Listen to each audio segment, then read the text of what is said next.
Hola Paola, ¿cómo estás? Buenos días. Claro, tú lo decías y también escuchábamos hace poco a la ministra de Salud hablar sobre este tema, este nuevo reglamento que regula la ley de fármacos que entró en vigencia en febrero de este año, pero este reglamento nuevo surge después de una consulta pública que hizo el Ministerio de Salud y que trae cambios a esta regulación. Uno de ellos, por ejemplo, es que la venta en góndolas ahora va a ser opcional para las farmacias y la fragmentación, de los medicamentos también va a ser voluntaria. Le vamos a preguntar, de hecho, al subsecretario de Salud, Jaime Barros, a quien le agradecemos estar esta mañana con nosotros, sobre estas modificaciones y por qué se realizan. Algunos dicen que con esto se cambia el espíritu de la ley.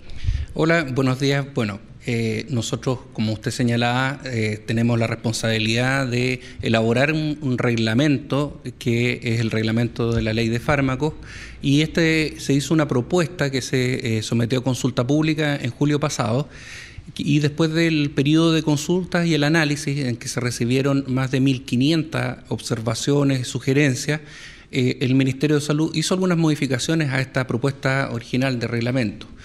Como usted ha señalado, hay algunas cosas que se modificaron respecto de lo original y que obviamente llaman la atención respecto de lo que se había señalado con anterioridad, por ejemplo, en el ámbito del fraccionamiento y del uso de las góndolas.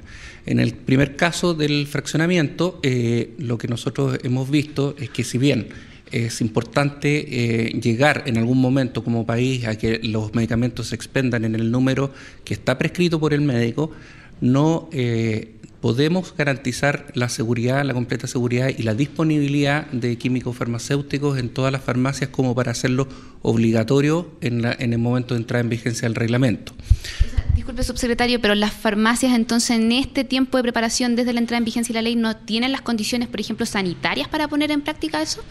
Mire, no solo se requieren condiciones sanitarias en términos de una inversión para el lugar y para la preparación del espacio físico, que eso nosotros creíamos, y por eso era la propuesta original de que sí fuera obligatorio, que es posible, sino que además lo que se necesita es la supervisión de un químico farmacéutico, y fue el propio Colegio de Químicos Farmacéuticos el que nos planteó algunos problemas, observaciones que ellos veían y que, basado también en evidencia de un estudio hecho por la Universidad de Chile, nos demostraba que no era factible la obligatoriedad porque no hay suficientes químicos farmacéuticos para cubrir la necesidad que tendría las farmacias de realizar esto. Y esto probablemente perjudicaría, porque no todas las farmacias que hay en Chile son de cadenas o de dueños con importantes recursos. Hay muchas farmacias que son de un químico farmacéutico y en que contratar a otra persona les sería muy difícil y se verían obligados a cerrar, limitando y disminuyendo la disponibilidad de fármacos, medicamentos para la población. Hay que recordar que la gente que vive en lugares más alejados es la que tiene más acceso a este tipo de farmacias. Las farmacias de cadenas están ubicadas generalmente en lugares que tienen más recursos y en los centros urbanos. Ahora, en el caso de las góndolas, siempre se habló de que con esto se iba a evitar que el farmacéutico recomendara un remedio que fuese más caro y que también tuviese convenio con la farmacia, este laboratorio. ¿Se pone en riesgo, digamos, esa situación que se repita esto si se plantea como opcional ahora el uso de góndolas? Bueno, el caso de las góndolas es un poco distinto, porque efectivamente está el tema de que más que el químico farmacéutico, el dependiente, influyera en la compra de las personas, y se vio como bueno que las personas pudieran ver los medicamentos en las estanterías y pudiera comparar los precios y poder elegir cuál es el medicamento que se va a comprar. Sin embargo, el artículo 129b, y eso, como para dejarlo claro, algunas personas que han hecho reparos de que nosotros estaríamos modificando la ley, es bien claro en este caso, que dice que los fármacos podrán ser vendidos en góndolas, repisas, cuando son medicamentos de compra directa, o sea que no requieren receta. Eso es un claro verbo y una clara forma de uso facultativo, y nosotros no podemos, como Ministerio de Salud, obligar a algo que la ley no ha obligado. De lo contrario, lo que debió haber dicho la ley es que las farmacias deberán disponer la venta de medicamentos en estanterías y góndolas, si eso hubiera sido lo que se hubiera aprobado en el Congreso.